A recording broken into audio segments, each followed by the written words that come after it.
मेरा नाम शाजिया है। मैंने कभी नहीं सोचा था कि मेरे अपने ही घर में मेरे साथ ऐसा सुलूक होगा। क्या कोई भाई अपनी बहन के साथ ऐसा कर सकता है? मैं आज भी कांप जाती हूँ उस दिन को याद करके। मुझे समझ नहीं आता ये नफरत थी या लोभ, मगर मेरे अपने बड़े भाई ने मेरे साथ जो किया वो एक औरत के लिए सबसे बड़ा सदमा था। अब मैं आपको सब कुछ बताऊंगी। मैं शाजिया हूँ, एक सीधी सादी शरीफ खानदान की लड़की। हमारा घर शहर के नजदीक एक कस्बे में था। अब्बा जान बहुत मेहनती इंसान थे। जमीनें थी हमारी, एक छोटा सा किराए का मकान और कुछ खेत। अब्बा को हर कोई इज्जत देता था क्योंकि वो नेक थे और इंसाफ पसंद।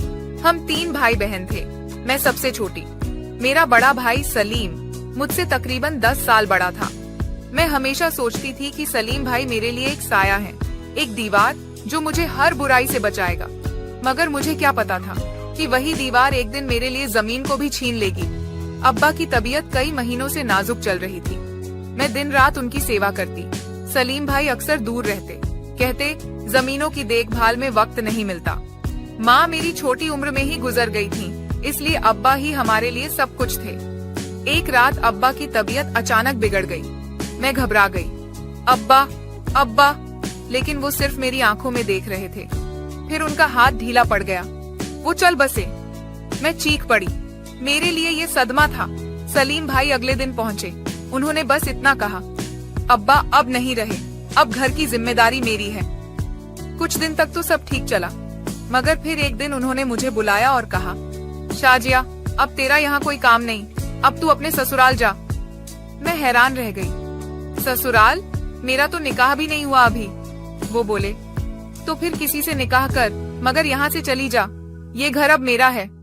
मैंने कहा, ये घर अब्बा का था, उन्होंने कभी नहीं कहा कि ये सिर्फ तुम्हारा है। सलीम भाई की आंखों में अजीब सी जिद थी। मैंने अब वकील से सब काम करवा लिया है, जमीन मकान सब अब मेरे नाम है। मैं कांप गई।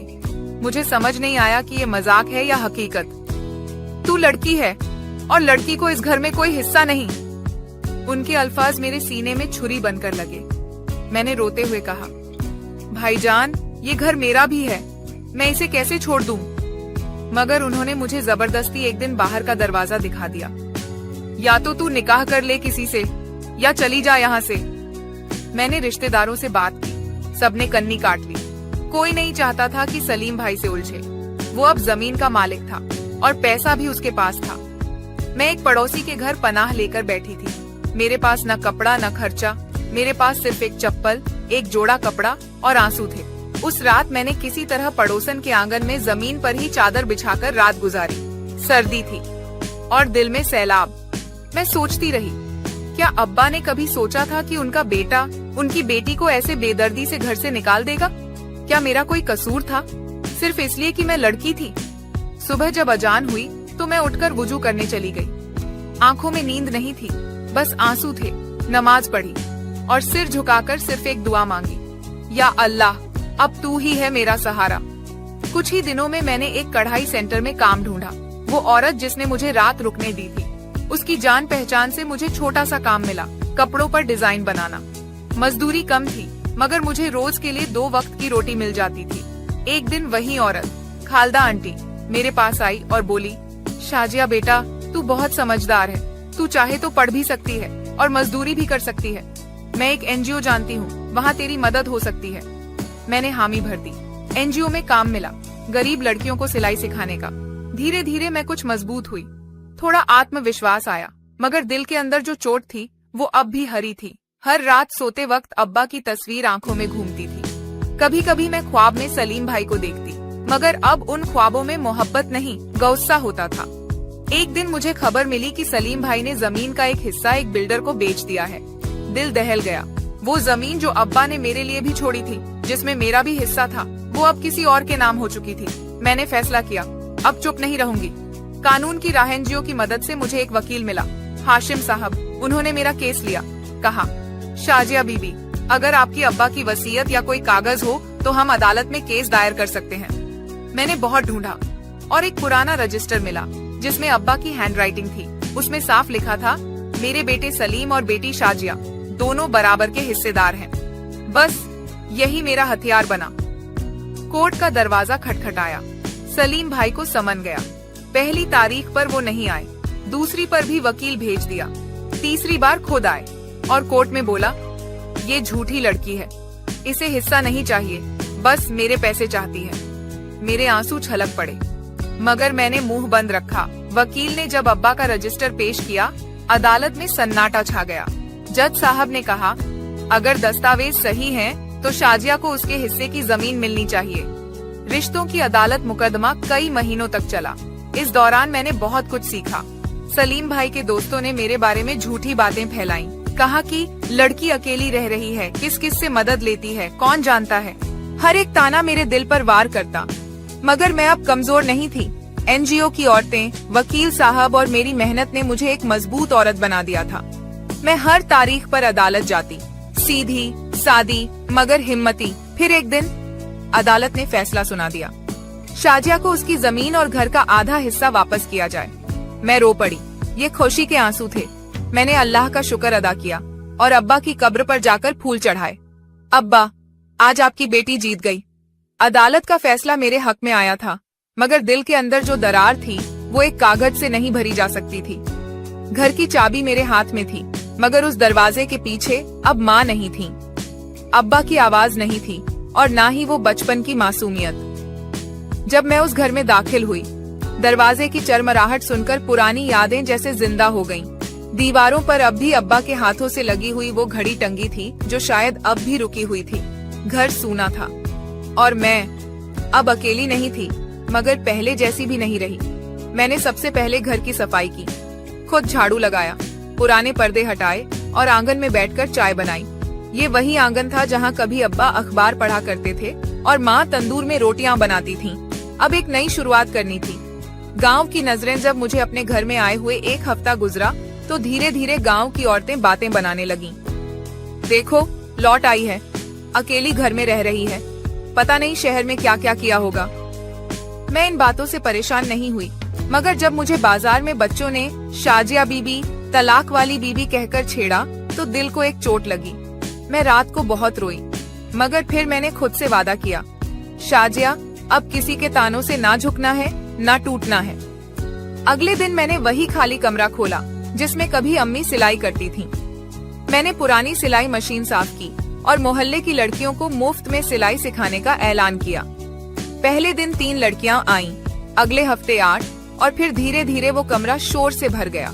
सिलाई मशीनों की आवाज, कहे और कुछ नए सपने। रिश्तों का इम्तिहान। एक दिन सलीम भाई घर आए, चेहरा थका हुआ मगर नजर शर्मिंदा। शाजिया, मैं माफी मांगने आया हूँ। मैंने कोई जवाब नहीं दिया, बस खामोशी से सुनती रही। मैंने जुल्म किया और अब समझ आया कि बहन का हक छीनकर आदमी कितना छोटा बन जाता है। मेरी आंखों में आंसू थे, मगर वो गुस्से के नहीं, एक बोझ के हल्का होने के थे। क्या अम्मी की कब्र पर चलोगे? मैंने पूछा। वो खामोशी से हाँ में सर हिला गया। उसी शाम हम दोनों कब्रिस्तान गए। मैंने अम्मी की कब्र पर हाथ रखा और कहा, देखो अम्मी, तेरा बेटा वापस आया है और अब हम तुझसे वादा करते हैं कि जो बिछड़ गया था उसे जोड़ेंगे। नई पहचान की ओर वह कष्ट गुजरता गया।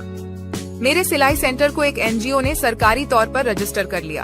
अब वो सिर्फ सीखने की जगह नहीं थी, वो उन औरतों की पनाहगाह थी जिनके ससुराल ने उन्हें छोड़ दिया था या जिनको बेटों ने घर से निकाल दिया था। मैं उन सबकी शाजिया आपी बन चुकी थी। एक दिन अखबार वाले ने इंटरव्यू लिया और मेरी कहानी बहन की जंग के नाम से छापी गई। पहली लाइन यही थी, क्या बड़ा भाई भी अपनी बहन के साथ ऐसा कर सकता है? हाँ, मगर एक बहन अगर चाहे तो वही भाई शर्मिंदा होकर उसकी दहलीज पर वापस आ सकता है। एक आखिरी सवाल। एक दिन एक बच्ची मेरे पास आई जो खामोशी से मेरी तस्वीरें देख रही थी। शाजिया आपी, क्या औरत कभी सब कुछ हारने के बाद भी कुछ पा सकती है? मैंने उसके सर पर हाथ रखा और कहा, जब औरत ये मान लेती है कि उसकी इज्जत किसी और की इजाजत की मोहताज नहीं, तब वो सब कुछ पा लेती है। गांव में अब मेरा नाम धीरे धीरे बदनाम नहीं बल्कि मिसाल बनने लगा था। लड़कियां मुझे देखती तो उनके चेहरों पर एक उम्मीद की चमक होती। औरतें जो पहले मुझे अकेली देखकर मुंह फेर लेती थीं, अब चाय पर बुलाने लगी थीं। एक दिन गांव के स्कूल की हेडमिस्ट्रेस आई और बोली, शाजिया बीबी, आप लड़कियों को बोलना सिखाइए अपने हक के लिए। आपकी जिंदगी उनकी किताब बन सकती है। मैंने हामी भर ली। स्कूल की पहली क्लास जब मैंने पहली बार गांव की लड़कियों को पढ़ाया तो सबकी आंखों में डर और सवाल थे। क्या हम भी कभी शहर जा सकते हैं? क्या हम भी नौकरी कर सकते हैं? क्या हम भी शादी के बगैर कुछ बन सकते हैं? मैंने सिर्फ एक जवाब दिया, हाँ। जब तक तुम खुद को कमजोर समझती रहोगी, दुनिया तुम्हें दबाती रहेगी। जब तुम खुद को पूरा मानोगी, कोई तुम्हें अधूरा नहीं कह सकेगा। उस दिन के बाद हर क्लास में हिम्मत के किस्से पढ़ाए जाने लगे और शाजिया अब सिर्फ सिलाई करने वाली औरत नहीं, आवाज बन चुकी थी। पुराने घर की वापसी एक दिन मुझे मेरे उसी बचपन के घर के लिए एक सरकारी पत्र मिला।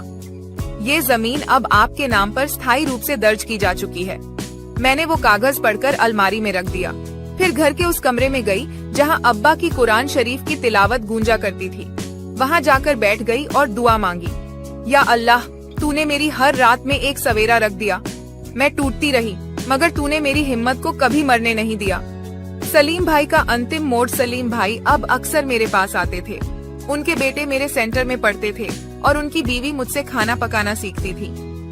एक दिन उन्होंने मुझसे कहा, शाजिया, मैं हर रोज तुझे देखता हूँ और सोचता हूँ तुझे बाहर निकालकर मैंने अपना घर ही खाली कर दिया था। मैंने मुस्कुराकर जवाब दिया, भाई, आज भी अगर आप किसी लड़की का हक छीनते हैं तो एक और शाजिया बनती है और हर बार वो आवाज और तेज होती है। एक नई पीढ़ी, एक नई शुरुआत। अब मेरा बेटा स्कूल जाता है, इंग्लिश में कविता सुनाता है और कहता है, मेरी अम्मी ही मेरी हीरो है। मैं उसे देखकर मुस्कुराती हूँ और दिल में अल्लाह का शुक्र अदा करती हूँ। राशिद अब भी टैक्सी चलाता है, मगर अब वो सिर्फ सवारी नहीं लाता, वो लोगों को उम्मीद की मंजिल तक पहुँचाता है।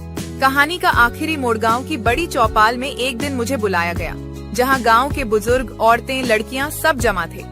मुझे मंच पर बुलाकर कहा गया, आज से शाजिया इस गांव की महिला पंचायत की पहली सरपंच होगी।